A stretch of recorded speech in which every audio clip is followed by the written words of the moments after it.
What's up, YouTube? It's me, Evan, again, back with another video. This time, I wanted to start a discussion about being a sucker.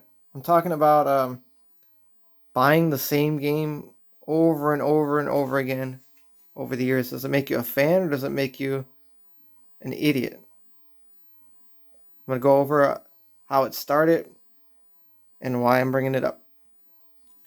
So my fighting game obsession happened because of Street Fighter 2 was released in arcades. I did play the original Street Fighter Part 1 in a bowling alley one time when I was a kid, and I absolutely hated it. And then Street Fighter 2 came out in the arcades, and it melted my brain. Seeing those anime-like graphics, those moves. In the arcade, I never figured out how to do the moves, but once I got a Genesis, and I saw this in the store, this is my first home time being able to play this. It was this version, Super Street Fighter 2, the new challengers. So I had the new characters on there. And in the booklet is how I learned how to do the moves. Before that in the arcades, I could never really figure it out. You just step up and the computer would whoop you up, or somebody would whoop you up. So I learned how to play it on the crappy Genesis 3-button layout. So it was hard. I had to switch between punches and kicks. But yeah, I used to main Ken in this, and then Cammy. So I wanted to start a discussion about buying the same game over and over again. You know, Capcom is famous for releasing Resident Evil 4 on every system ever. And I mostly bought it since GameCube. That's another one I'll buy over and over again. Marvel vs. Capcom, I went over that. I buy all those games over and over again because I love them. And I want to play them on the newest hardware always and try and get closest to arcade perfection. That's the point. Like this one's way off. I want to know if anybody else does that, what you think about it in the comments below. But yeah, this was my first time buying this and playing this. And then I upgraded. I sold most of my games off in my system to get a Sega Saturn. And when I saw this, I traded in a bunch of games to get this at Toys R Us back in the day. They had a deal where you could trade Genesis games for Saturn games. That's how I was able to afford this. And this had several games in it. Street Fighter 2, Street Fighter 2 Turbo, Street Fighter Alpha 2 Gold. I think that version had Cammy in it for the first time. That's our first Alpha sprite besides X-Men vs. Street Fighter.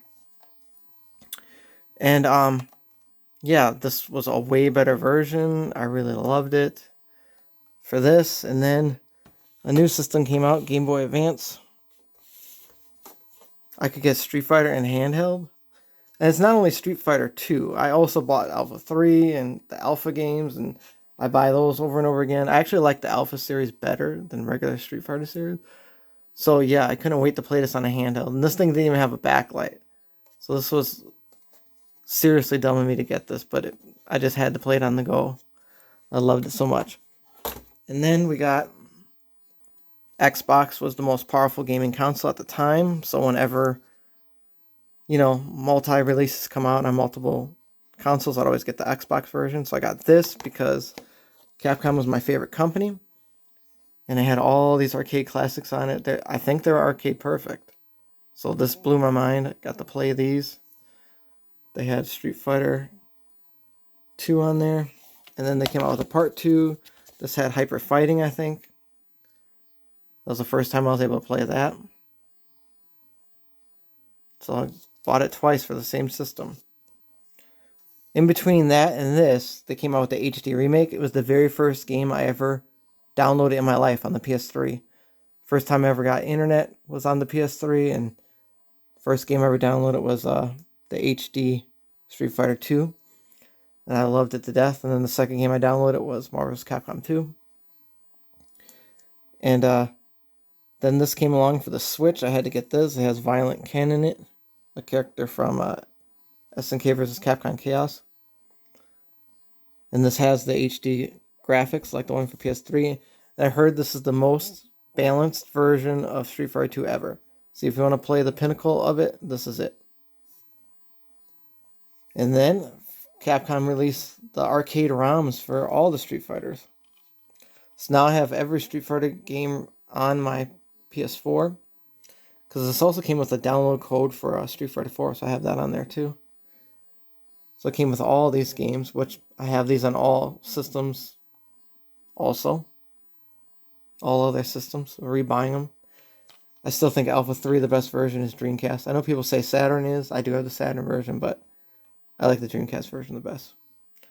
But yeah, Street Fighter 2, all the versions on here. You can play them online. This was really fun to go online and play it. I really enjoyed this. And even got this arcade 1-up. I saw this at Sam's Club. And my wife saw how much interest I had in it. She knew Street Fighter 2 was my favorite game. You get the arcade quality here. And player-on-player action. So even got this. And look at the aesthetics to it. Like the arcade. Stickers that were on there and everything. It's very cool. And then here's the games list. The main reason why I wanted this was because of actually this Darkstalkers game, because it previously hadn't been released in America, the arcade port. But look at all these Street Fighter games on here. Yeah, so am I crazy? Do other people do this? Just buy the same game over and over again? Like this one isn't online. It's just so I could play against the cheating CPU and other people, you know. The split screen works really well. It's actually really cool. But yeah, let me know in the comments down below. Thanks for watching.